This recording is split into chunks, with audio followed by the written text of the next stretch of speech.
नमस्कार दोस्तों, मैं अभिषेक गोला आज आपको पीएफटी टेस्ट के बारे में बताऊंगा। How to perform pulmonary function test. So this is PFT machine. ये पूरा पीएफटी मशीन का सेटअप है। इस तरह से पूरा पीएफटी मशीन है ये। तो मैं आपको बताता हूं कि पीएफटी टेस्ट हमें किस तरह से परफॉर्म करना है। पहले हम पीएफटी माउथपीस का यूज़ करते हैं। इसके अंदर पीएफटी माउथपीस में फ़िल्टर लगा होता है जो कि दूसरे पेशेंट का कंटामिनेट ना हो, किसी तरह का कोई क्रॉस इन्फेक्शन ना हो। तो इसको हम क्या करेंगे, पीएफटी माउथपीस को मशीन के ऊपर इस तरह से लगाएंगे। तो पेशेंट को किस तरह से एक्सप्लेन करना है मैं आपको बता देता हूँ। पेशेंट की लैंग्वेज में हमें एक्सप्लेन करने की कोशिश करनी है। ये नहीं कि हमें किसी तरह का इसमें कोई रट्टा नहीं लगाना होता। तो हमें क्या करना है, इसका आधा हिस्सा पेशेंट के दांतों से पकड़वाना है, होठों से बंद करेंगे ताकि आसपास से हवा ना निकले। एक लंबी गहरी सांस मुंह से अंदर खींचनी है। किस तरह से मैं बता देता हूँ आपको। सांस अंदर खींच के सांस को होल्ड कर लेंगे। होल्ड करने के बाद एक पूरी ताकत लगा के प्रेशर से सांस को बाहर निकालना है और उसी सांस को कंटिन्यू निकालते जाना है। मैं आपको बताता हूँ किस तरह से। जब सांस लेने के लिए कहा जाएगा तब आपको सांस लेना है। इस तरह से हमें पेशेंट को एक्सप्लेन करना है प्रोसीजर के बारे में। फिर हमें प्रोसीजर परफॉर्म करना है। फिर उसके बाद हमें देखिए न्यू पेशेंट सेलेक्ट करना है।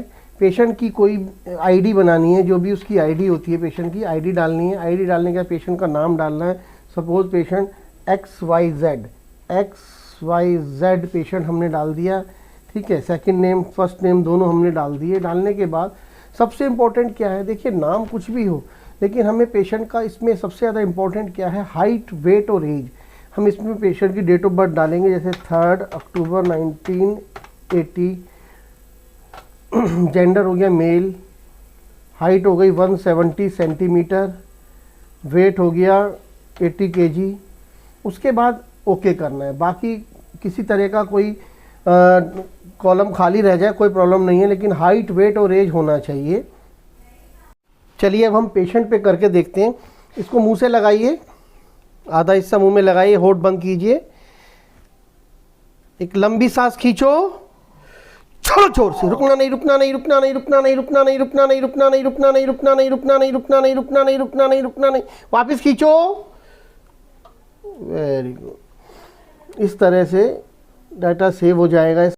ये पेशेंट की रिपोर्ट जनरेट हो गई है। देखिए आप देख सकते हैं, इसमें पेशेंट का ग्राफ देख सकते हैं। देखिए हमें क्या ध्यान रखना है, सबसे बड़ी बात, ये जो ग्राफ है, ग्राफ के ये जो आप देख रहे हैं पीक बननी चाहिए एकदम बिल्कुल परफेक्ट परफॉर्म किया है पेशेंट ने। पीक बनने के बाद इसका जो पेशेंट का FET होता है, जो टाइम ऑफ ब्रीदिंग आउट करने का टाइम है, मिनिमम 6 सेकेंड होना चाहिए। देखा दोस्तों मैंने किस तरह से आपको पल्मोनरी फंक्शन टेस्ट के बारे में सारी तरह से एक्सप्लेन करके बताया।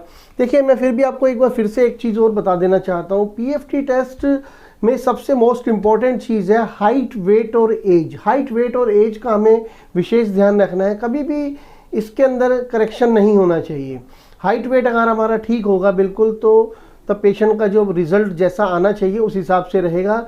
तो थैंक यू दोस्तों, आप इस तरह से वीडियो देखते रहिए, आपका प्यार बना रहे और मुझे सब्सक्राइब करते रहिए। अगर आपने सब्सक्राइब नहीं किया, इस तरह की और भी बहुत सारी वीडियो आपके लिए लाता रहूँगा। धन्यवाद।